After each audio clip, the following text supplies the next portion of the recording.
มื้อนี้ก็วันที่25เมษายน2568พามาเบิ่งสวนยางนี้ปลูกได้ประมาณ11เดือนแล้ว11เดือนเพราะว่าเดือนปลูกเดือนปลายเดือนพฤษภาอันนี้ปลูกปลายเดือนพฤษภาตอนนี้ก็ เมษาก็11เดือน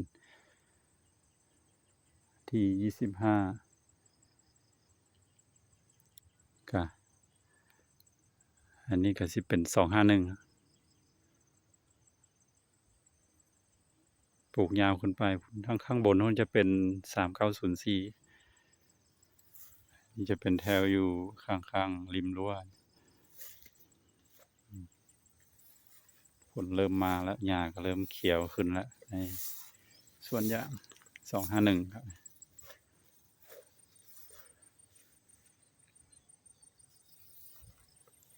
ไตก็ต้นงามก็งามอยู่แล้วเบิ่งมาอัปเดต251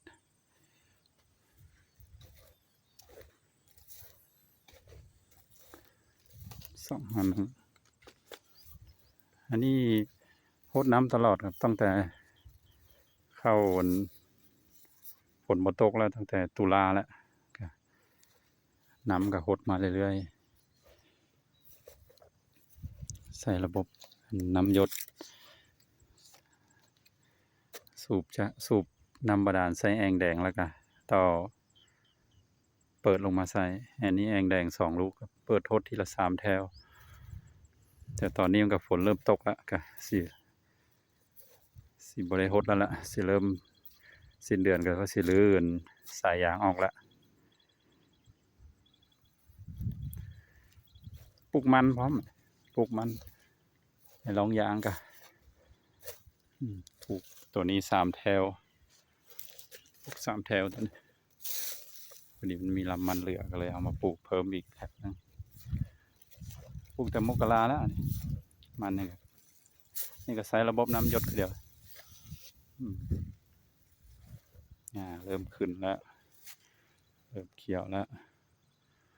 ต้นใหญ่ก็สูงต้นบ่ใหญ่ก็มีต้นที่มันแข็งมันแก่น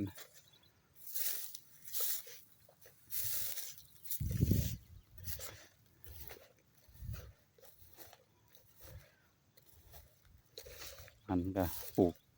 แต่มกราแล้วใส่น้ำหยดใส่ฝนตกมาก็รื้อสายออกปีนี้ก็ฝนมาเร็วจังหน่อยฝนตกยามร้อนกับฝนตกดีอยู่คนปลูกยางก็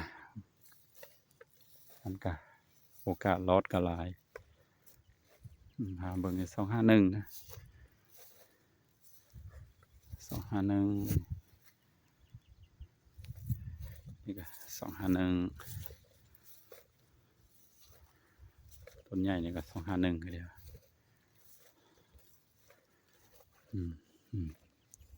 251นี่251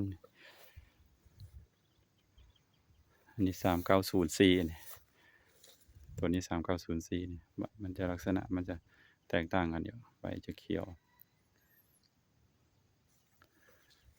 ต้นนี่ก็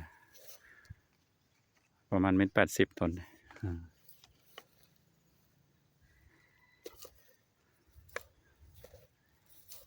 เมตรต้นนี้2 เมตรกว่าแล้วต้นใหญ่ก็มีตรงนี้เป็นลาแป้งฝนตกมาในใบกูดใบก็ร่วงก็หล่นพร้อมมันปงมาใหม่แล้วใบปงใหม่กันยังดีอยู่ใบหล่นบัดนี่เขาเรียกว่าลาแป้งแต่ลักษณะมันก็หายครับฝนตกมาใส่ปุ๋ยใส่หยังมันก็สิหาย3904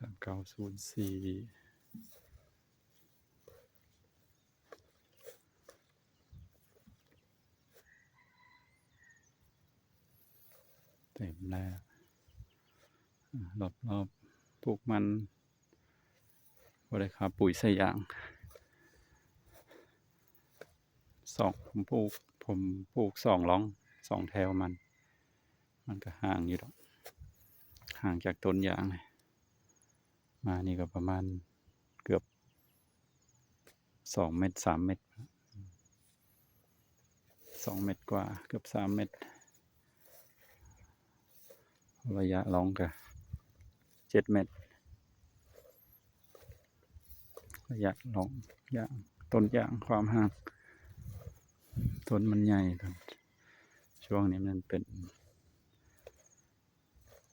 ใบไม้มีต้นไม้ต้นไม้ใบไม้หล่นใส่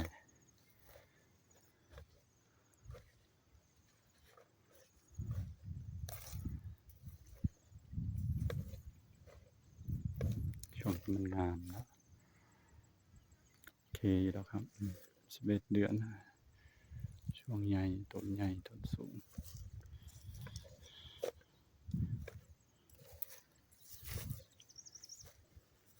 3904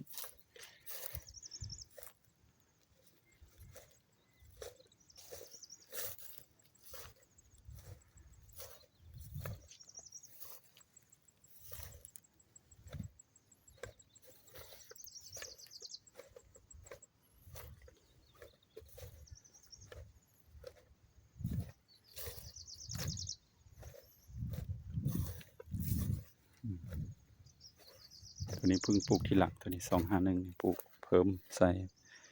พอดีเบี้ยยางมันเหลือแล้วก็ตรงนี้ก็สิปลูกสิลงยางเพิ่มอีก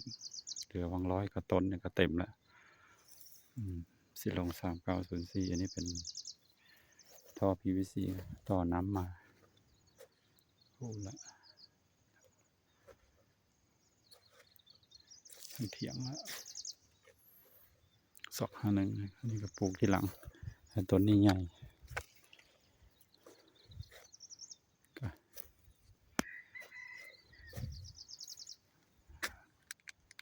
วันนี้ก็เอาเพียงซ้ำนี้ก่อนละอีกจักเดือนจังมาเบิ่งอีก